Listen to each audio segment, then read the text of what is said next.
This week's Torah reading is Parshat Tezave, which begins in the chapter 27, sentence 20, and it's on page 464, 465 in the Stone Chumash. The title of the class is The Kohen Gadol and Me. And just like we began last week to enter the Mishkan, I wanted to demystify and create a connection between us and the importance of this Torah reading. I usually have the luxury of having visuals, but the Kohen Gadol wears 8 garments typically, and the Stone Chumash has pictures of them, layers of garments, unlike the standard Kohen. And it's clear that the Torah's goal here is to elevate the Kohanim within the Jewish people. We'll see that in the beginning of chapter 28. That's not an easy thing to do. And I would just refer back to the fraught story of Joseph and his brothers, where Joseph foresaw himself in his dreams being elevated compared to his brothers, and how it didn't work out very well for an awfully long time. So here God is moving forward, structuring, as we described last week, a tent of meeting, which becomes eventually, historically, the temple in Jerusalem, the first temple and the second temple. And it really has an impossible task. The impossible task is for the human beings and God to literally connect, to be in proximity, to relate to one another. We described in a fanciful sense last week how it's literally feeding, providing food and sustenance, so to speak, us for God, and of course God bringing sustenance down into the world in response to that. And that's all the prayers we have today are built around this idea of us approaching God for the purpose of forging a relationship, and so that we can benefit from proximity to God. And just understand, in Judaism, and this is in the beginning of the book Mesilat Yesharim, the ultimate good is proximity to God. And in fact, when we have this idea that God was motivated by kindness in creating the universe and creating mankind, it was the opportunity that we could have a close relationship, and what the referred to as dveikut, being clinging to God, connecting to God, stuck to God, so to speak. And it's hard for people to imagine. It's just like prayer. Like people say, what's hard about prayer today is you're speaking in a language you don't understand so well to a being that you have to create an image of in your mind so that you could have a relationship. Of course, some people feel marriage is sort of the same thing. But we'll leave that aside and we'll stay with the topic at hand, which is the Kohanim. So the goal of the Torah is to elevate the Kohanim. And we may as well read that sentence. It's on the same page. In chapter 28, sentence 1, bring near to yourself Aaron and your brother. God is talking to Moshe here, and his sons with him from among the children of Israel, Aaron, Nadav, and Avihu, Elazar, and Itamar. Those are the sons Aaron had, to minister to me, to become Kohanim, Lechahin, Itamar b'nei Aaron, to write Lechahanori, to become ministers. We use that word, to become Kohanim, what we think of as Kohanim. And just a note here, Pinchas, who is already born and is a grandson of Aaron, is not included as a Kohen. Only future descendants, just a technicality, of Aaron and these 4 appointed Kohanim become Kohanim. Those who were already born are not Kohanim. Pinchas becomes elevated to a Kohen because of his heroic action in the camp.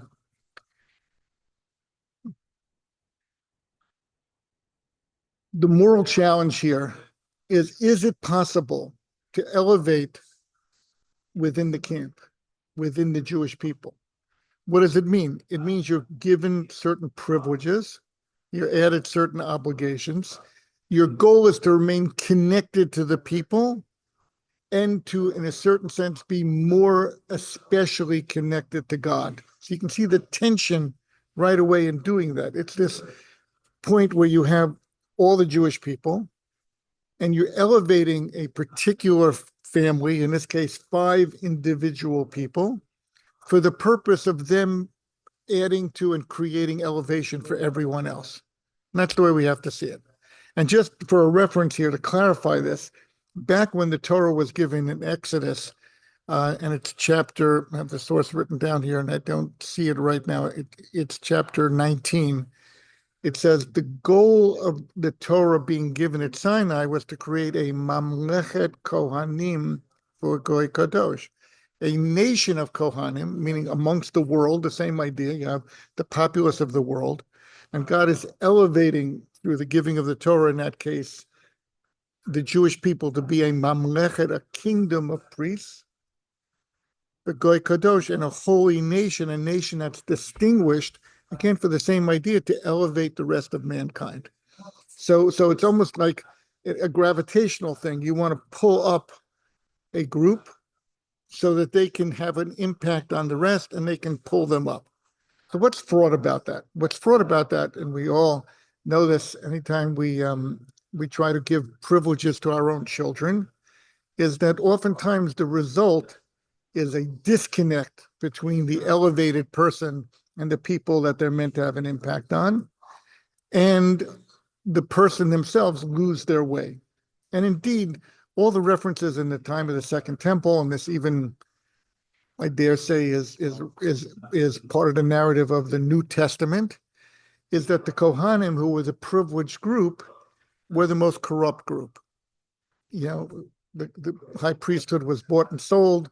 There's a reference in the Talmud to the fact that every year there was a new Kohen Gadol. Now, when it says that, that means that he didn't survive going in on Yom Kippur to the Holy of Holies because he wasn't sincere in his service of God. And he died there. And in fact, the custom was, it points in the Second Temple, where they put a rope around him so that when he died in the Holy of Holies, they could get the body out. I mean, so it was a high-risk profession. But there's something about human history, you know, where we see a great many people, and I don't mean to compare them to these high priests, but who are willing to risk it all for the sake of being distinguished, standing out, achieving something that they feel is going to leave, you know, make their mark on history. And I guess I remember a quote that, you know, that I think, I won't attribute it, but I think the quote was, "Fame may be fleeting, but anonymity is eternal." And that was spoken by somebody who, I think, one of the great tyrants of history. I don't want to name him right now, but basically saying, you know, like you may see me as the egomaniac that I am, but at least you see me, and that was his satisfaction of it. You know, so the Torah has this goal. So what does the Torah do? The Torah creates a very interesting system that we can learn from. Last week we described the bringing of the tummy, the daily offering, and how ephemeral it was to go into and make an offering that literally was dining with Hashem, so to speak. In fact, when you look at the sequence of events, and it's not here in this parsha, it comes up later in Vayikra, but the first thing the Kohanim did when they came in, and even the Kohen Gadol, was to go up to the altar and clean the ashes from the night before's offerings off of the temple, off of the Mizbeach, off of the altar. So it's very clear that what the Torah is doing, obviously somebody else could do that. They could have had a night maintenance crew that came in. You know, there were probably a lot of options of what they could do.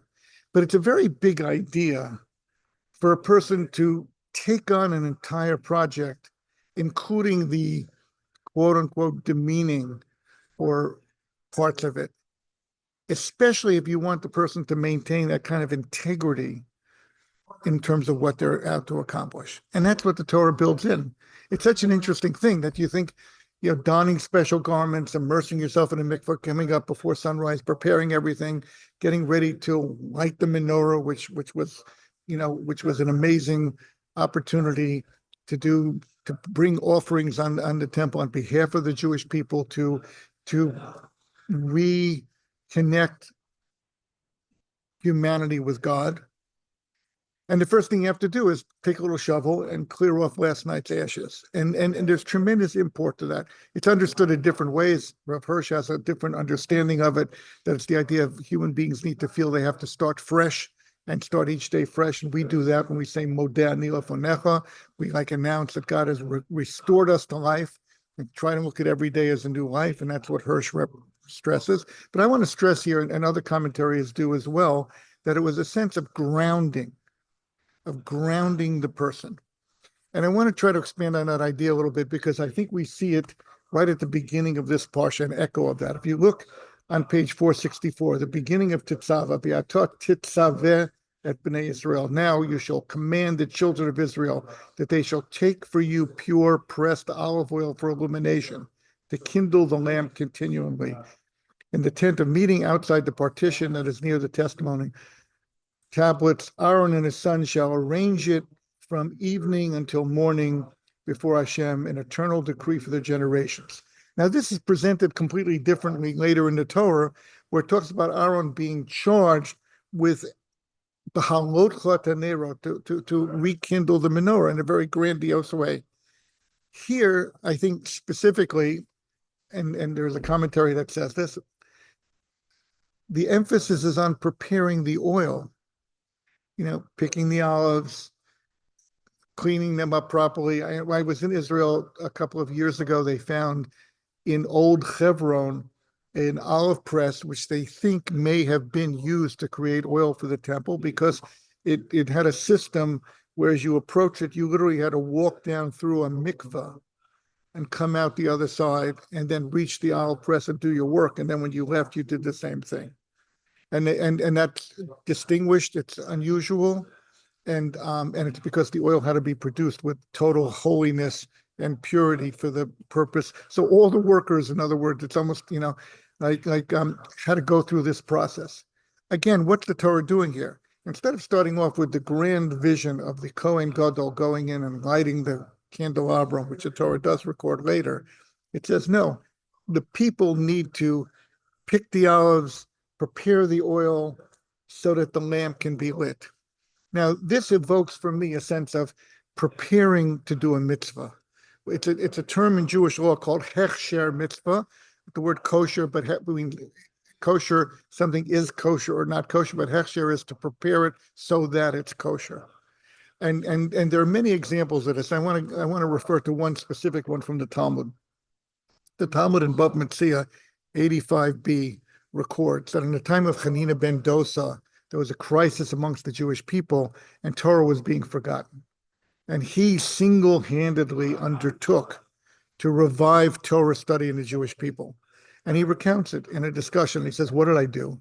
So he says, the first thing I did was I planted flax, and then I grew the flax. From the flax, I created traps. With the traps, I trapped deer. I slaughtered the deer. I took the parchment. I wrote 5 Torah scrolls, and I went to a town where there were no children who knew Torah, and I taught one of the 5 books of the Torah to each of these 5 ignorant children, obviously thoroughly, and then I told them that each one should teach the other. He says, and through this process, Torah was forgotten. Now, it's such an odd thing, because it was an emergency situation. We always think of an emergency situation. Okay, let's cut corners. Let's have let's bind Torahs any way we can. Let's hire some. Let's get somebody in China to start printing up a bunch of Torah copies so we could give them out. That was not the approach he took. It points to this idea that he felt as though unless the whole undertaking was done with a sense of purity and commitment from the ground up, it wouldn't have lasting effect. I think this is a big idea for us to think about in terms of our own daily lives, because we live at a very privileged time. People delegate give up responsibility for anything that they don't want to do, or it's not efficient enough for them to do. And obviously that the Torah is not obtuse to that, but the Torah is concerned about connecting the individual who is being put in an elevated position in order to elevate others, in order to elevate himself as well, from becoming cut off from the people, cut off from his mission, full of himself, just wanting to see, what do I look like on the cover of Time magazine after Yom Kippur in my fancy priestly garments, and I'm not going to allow the reporters to come in and take a picture of me on my hands and knees scraping the ashes off of the altar before I do that stuff, because that's demeaning to me, So these ideas that the Torah is putting forward, there's an old statement that's made. First, you'd have two pockets. In one pocket, it should say, for me, the world was created. So when I feel life is meaningless and I feel down on myself, I can remind myself that I am created in the image of God, and I have an important mission to do in the world. And in the other pocket, it should be the statement, I am dust and ashes. So if I become so full of myself, but I want to say something for today. So we think, my first thought would be, so many people today have the attitude that my life is ultimately meaningless. What's the difference what I eat? What's the difference whether I do A or B or C or D? What's the difference if I have children or don't have children? I mean, we're at a point in history, where people are very despairing. So then you do need that charge of God has infused the world with purpose, and you're an elevated being created in the image of God, and this is your opportunity for the taking. But by the same token, you have to have your hand in the other pocket as well, because otherwise, you just take a few steps down that road, and you become disconnected from the people who you are representing and whom you're meant to have an impact on as well. And all that's embedded here, because when it says in sentence 1, chapter 28, bring near to yourself Aaron, your brother, and his sons with him from among the children of Israel. And the last sentences right before that has the children of Israel working to prepare this oil in a very special way to provide the means for which that Kohen can light the menorah, which is symbolic of wisdom and knowledge entering the world. It has to have that process, and it has to engage the Kohen if it's going to have any sustainability of integrity. It has to engage the Kohen Gadol, the Kohen, in cleaning off the ashes from the altar. And I wanted to show you how this plays out in a different section of the Torah reading here, and that is on page 470. And really, you have to look at page 467 in the Stone Chumash. There's a small picture of the me'il. These are the different garments that the Kohen Gadol does. The me'il looks very plain here. It's on the left-hand side of page 467, but it's really it's made out of techeles, that special purple blue dye that we use. And it has very ornate fringes on the bottom, which are pomegranates and bells. And what's very precious about this to envision is that in really just a couple of years ago, in an archaeological dig in the city of David, when they looked at a drainage area, the Romans in the Second Temple built a very sophisticated drainage system, which wasn't there in the First Temple. Obviously, the temple was destroyed by the Romans. They found one of these bells from the garment of the Kohen Gadol, which, right, you don't, Yeah. Good, that's great. On the back of it's a newer edition, page 1365, you have a color picture. Not all of the ones we have it. We just have the luck of the draw here that someone happens to have one with the picture. But you can look at it, yeah, it's not in mine either. And it's really worth buying a new edition of this Stone Chumash to get this appendix in the back. So, and we could read the sentences, but in the interest of time, we won't. But it says, V'yosita et miyal ha'ephod. It says on page 470, chapter 28, sentences 31 through 35, that again, people are fabricating these garments for the Kohanim, and it should have this ornate system of pomegranates and bells on the bottom. V'nishma kolo b'voel el kodesh ubitzeso. It should make noise when he enters the Holy of Holies and when he leaves. So there was a little confusion here because turns out he does not wear this garment on Yom Kippur when he goes into the Holy of Holies. So it's really on the ordinary service. For a while, something I read misled me, but this is a special garment that the Kohen Gadol wears all the time when he does his avoda, except on Yom Kippur, where he dresses differently. He has golden garments that he uses, and he has white garments that he uses like a regular Kohen, and apparently he doesn't wear this at all then.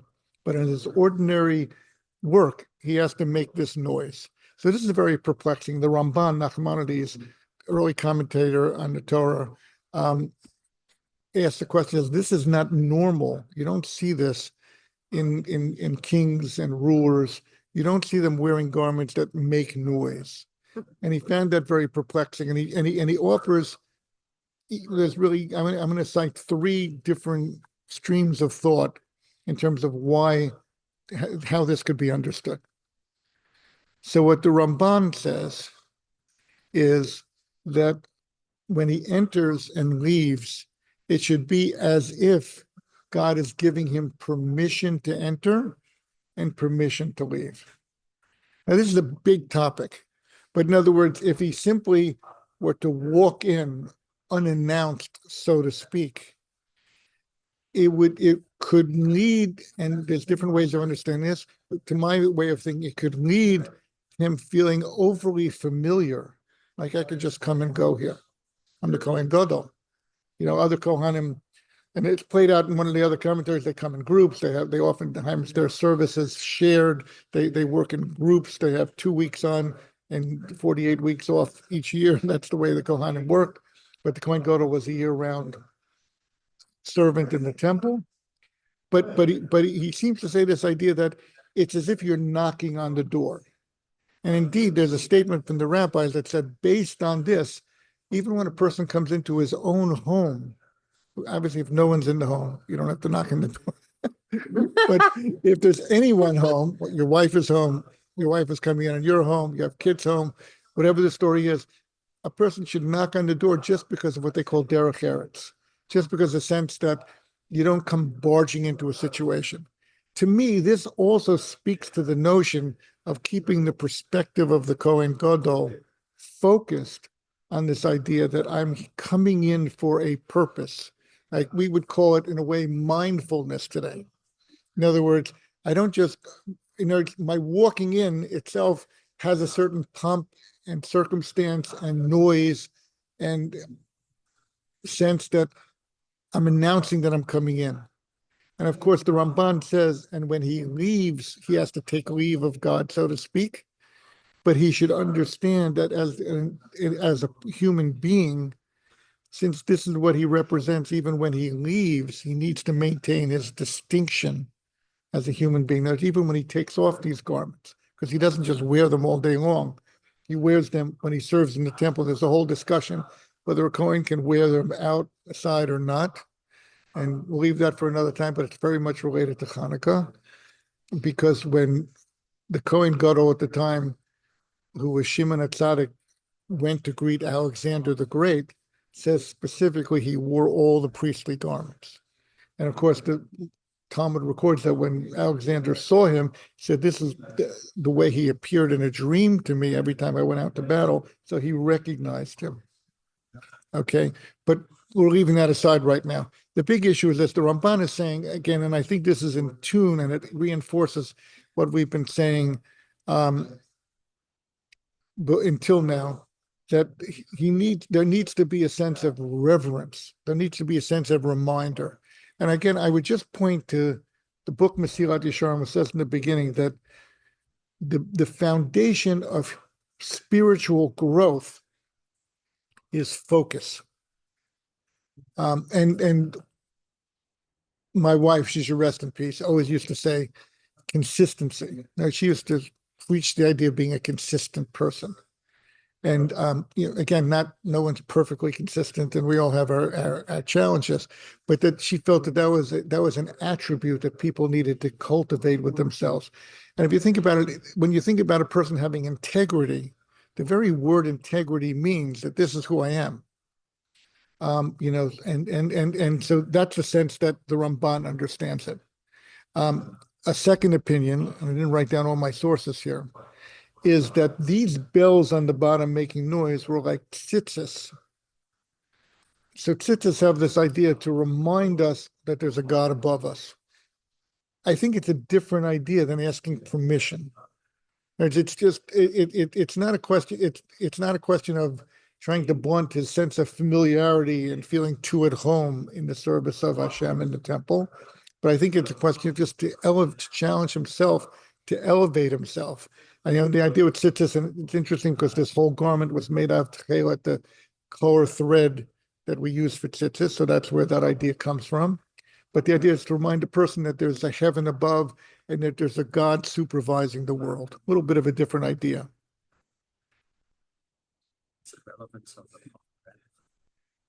So I don't know. No one explains. Yeah, and pomegranate are the shape of these things. And the one that I did see a photograph of the one that they found. It really looks very much like the kind of, like when you see these artsy pomegranates drawn, it really has like a little. Now, I don't know whether that was just a common shape, and then so when the thing next to it would hit into it would make the noise or not. I don't know, but I didn't see anybody talk about that. But that's a good question.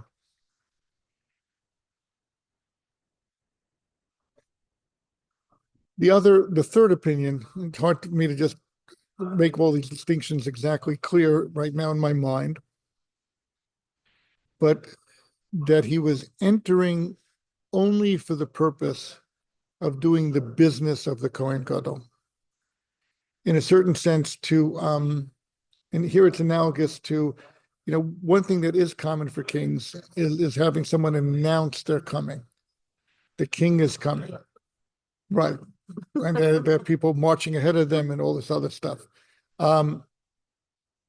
So the idea here would be that he's clear that he's there. Right. He's there as a representative of the people, and he's not there in his own right. That's the way it's put there. Exactly how the bells do that, I'm not 100% sure. So I think there's a picture here. Kohanim have extra restrictions on them, family restrictions, who they can marry, who they can't marry. They have restrictions of purity, going to a cemetery, visiting, going to a funeral. They have restrictions on that. They have a requirement to try to create a humility, again, through the service that they have to undertake. And they have a level of dedication to the task. And this comes also, what we see is that Kohanim are not allowed to own land. They were really supported by the people. So Kohanim, we were creating this elevated sense, again, amongst the Jewish people, trying to ensure their integrity. And then we get to a couple of final ideas here. In the prophet Malachi, he has a phrase there which is familiar to all of us who've studied for the rabbis. Kisivse Kohen Yishmeru Dat, that the lips of a Kohen should be guardians of wisdom. The Torah Yivakshu Mipihem. And it's up to us, the Jewish people, to seek out Torah from their mouths. So they have this idea of their lips and their mouths, but in other words, they need to be articulators and teachers of Torah. I just mentioned something because it's coming up soon. The yeshiva I attended, the Rosh Yeshiva, was a Kohen. And he was what's called a Kohen Miyuchas. A Kohen Miyuchas means that he had an actual document which traced his lineage, father after father after father, back to a specific well-known Kohen. And what's interesting is the name of that person was the Shach.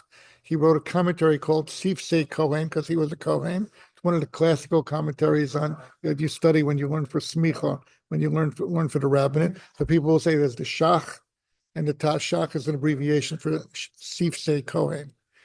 But it just always struck me that, obviously his father before him was the founder of the yeshiva, that in other words, his mouth was the source of a tremendous amount of learning of Torah, and that he took that very, very seriously.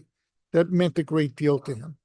And when you expand out to the whole tribe of Levi, at the end of the Torah, where it's on page 1114 here, at the very end of the Torah, Devarim chapter 33, sentence 10, where Moshe articulates roles for the different Shvatim, the different tribes of the Jewish people. He says, Yoru Mishpatecha Yaakov, that they will be the teachers of God's law to Jacob. Okay. And this is, in a certain sense, the blessing that that Moshe gives right at the end of his life to the tribe of Levi. So again, you have the whole family tribe of Levi, which is a much larger number of people. They had jobs in the temple and stuff like that. They also didn't own land. They had cities that were designated for them to live in, but they were all supported by taxes, by the Truma and the Meiser that the Jewish people had to give. So you can see in a certain sense that the Torah is creating a system whereby people to various extents are elevated for the purpose of elevating everyone else, and therefore they're supported by everybody else. And with that, there's a comment of Maimonides, which, as far as I know, I don't have any idea where he has a source for this. But Maimonides says, nowadays, anyone who chooses to specifically devote themselves to the task of elevating the Jewish people and teaching Torah, or elevating the Jewish people in any way, shape, or form, they take on this mantle of holiness, so to speak. And he basically says that, and he's arguing against this any sense of being left out, any sense that you and I are not, I'm not a Kohen. I don't know if either of you are, or if anybody listening is, but in other words, it's not. Being a Kohen is a lineage, and being a Levi is also a lineage. But what Maimonides writes specifically is that he says there's opportunities for each and every person to take upon themselves a point of leadership, a devotion to elevating the community, and that in doing so, the person has an opportunity to wear that mantle, so to speak, that we're talking about here. So that's another way it relates to each and every one of us. And I would just again caution each of us, and in a very personal way, to find ways to maintain humility in any type of leadership that we undertake, and to not lose sight of the fact that the ultimate goal is that there should be a complete fulfillment of the Torah by all of the Jewish people, and ultimately, with the whole world signing on to it. And I would just close by something that Rabbi Breitowitz in Israel mentioned a couple of weeks ago, and I listened to him when I was there. He says, if you look at the idea that the Jewish people, upon receiving the Torah, there are two occasions. One time they say Naaseh, when they come to Mount Sinai, we will fulfill it. And then when it's recounted at the end of Mishpatim later on, it says Naaseh v'nishma. We will do it and we will understand it. Okay. And in an interesting context there, Rabbi Breitowitz refers to something that Meshech Chochmah, a recent rabbi who lived in Dvinsk, wrote. He says, when the Jewish people were completely unified and really care about one another and really share the goal of fulfilling the Torah, so then everybody doing their part is what's necessary, works. He says, but absent that, then it requires a sense of Nasef and Nishma. It becomes a more of an obligation for the Jewish people to feel as though we rely on one another to fulfill the Torah. And I think that's a big theme of Purim. Purim, which is coming up in another 10 days. In Purim, we give gifts to one another, mishloach manot. And it was because there was a sense of the Jewish people at that time that, wow, we were just miraculously saved. And it wasn't because of my merit, but it was because of your merit that got us through. Everybody saw the value of the other person in terms of uplifting the Jewish people and overcoming the challenges that they had. And I think that's also a good source of humility for people to understand that the whole task of Torah, which is this uplifting of ourselves individually so that we can uplift others, so that the world can be focused on a whole different dimension of living in spirituality and drawing close to God. It's something that, to the extent that we can stay focused on it, and to the extent that we can maintain our own personal humility and connection to others, that's where I would use humility here, not feeling disconnected from the people we're around, then we could really see the fulfillment of everything that the Torah has in mind. And please God, this Purim, this gives us an opportunity to really focus on this, and to in Purim this year especially, I think, given the all that the Jewish people have been through, the idea of physical annihilation and being saved from physical annihilation, clearly, that's what we have confronted in the most clear, plain way over the last year and a half.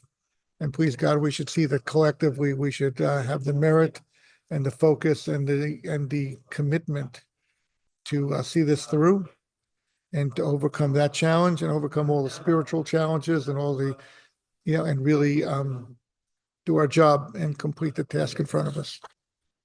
Anybody have any questions? I'm happy to try to answer them.